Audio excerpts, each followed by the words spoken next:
Bonjour et bienvenue sur ma chaîne Monnaie d'échange. Je vais vous proposer aujourd'hui le chapitre 13 qui est la suite directe de ce que vous avez peut-être écouté la semaine dernière. Si ce n'est pas fait, je vous invite à aller écouter chapitre 12 et la suite du chapitre 12, voire à écouter l'intégralité de toute la playlist des tribulations d'une jeune prof. Je vous invite également à vous abonner, vous commencez à connaître la chanson, cliquez sur la cloche et à la fin, n'oubliez pas de me laisser un commentaire. Les tribulations d'une jeune prof, chapitre 13, détail d'un premier poste de néotite. Avant de rencontrer mes premiers élèves en tant que titulaire, l'année commence toujours par la rencontre des collègues lors de la journée de pré-rentrée. J'ai découvert là un groupe extrêmement sympathique constitué de profs locaux et de jeunes comme moi fraîchement débarqués. Un turnover classique. Des vingtenaires qui attendront quelques années avant d'avoir leur mutation et de réintégrer leur académie d'origine, Bordeaux, Toulouse, Montpellier en général. Depuis 2000, la solution du PACS permet de regagner ses pénates aussi rapidement qu'un mariage, mais en bien moins onéreux quand il s'agit de se séparer ensuite. Les PACS pour mutation ont donc fleuri au début des années 2000 et je n'ai pas manqué d'en profiter. Aucune obligation pour personne. Il faut juste trouver quelqu'un qui ne soit pas de notre famille et qui habite la région que l'on souhaite rejoindre. Pas encore de déclaration d'impôt commune obligatoire, pas de frais d'enregistrement du PACS au tribunal, pas encore de mention sur les registres de l'État. Des milliers de gens ont donc été pacsés et dépacsés sans qu'aucune trace n'en subsiste nulle part. Entre femmes, entre hommes, peu importe notre sexualité. Et j'en fais partie.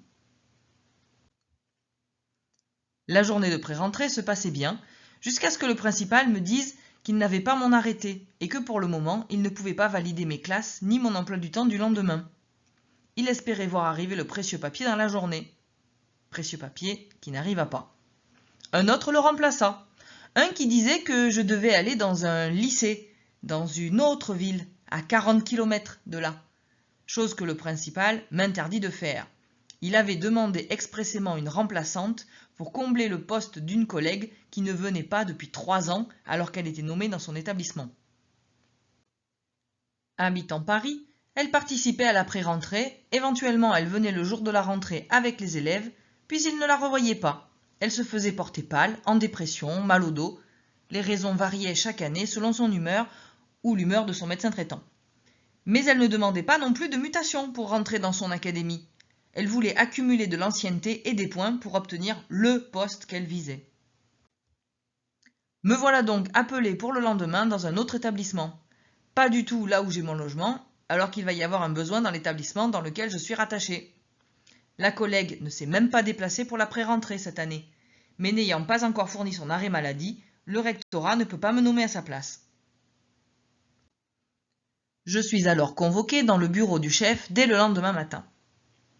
Je n'ai pas votre arrêté, mais je veux vous garder. L'an dernier, j'ai eu 6 remplaçants différents pour ce poste et il est inconcevable de recommencer cette année. Les parents râlent, les élèves ne sont pas suivis, alors vous n'allez pas à Melun. J'ai une proposition à vous faire. J'ai vu que vous avez aussi un concours en anglais.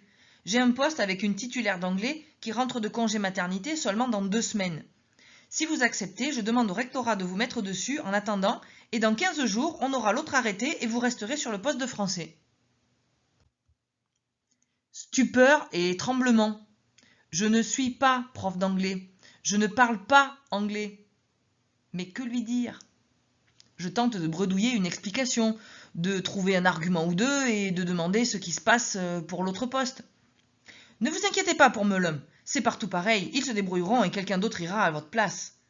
Donc c'est convenu, j'appelle le rectorat. Et me voilà à la porte de son bureau, prête à être nommée prof d'anglais pour 15 jours. Cela n'arrivera finalement pas. Le lendemain matin, après la rentrée des élèves, je suis nommée finalement sur le poste de français avec les classes prévues initialement. L'année peut commencer, je suis prof. Et les élèves qui attendaient leur prof d'anglais n'auront finalement personne pendant 15 jours. Le rectorat a sûrement été pris au dépourvu au dernier moment. Un prof en congé maternité, c'est difficile à prévoir. Et voilà, c'était le début du chapitre 13 des tribulations d'une jeune prof. Vous aurez la suite très vite, c'est promis. Vous avez sûrement hâte que je rencontre mes premiers élèves de néo titulaires. En attendant, n'hésitez pas, abonnez-vous, mettez-moi un pouce si vous avez aimé cette vidéo. Pensez aussi à la partager, c'est comme ça que je peux faire grandir cette communauté. Et puis aussi, laissez-moi un commentaire. J'aime beaucoup vous lire et j'ai toujours plaisir à vous répondre. À très vite!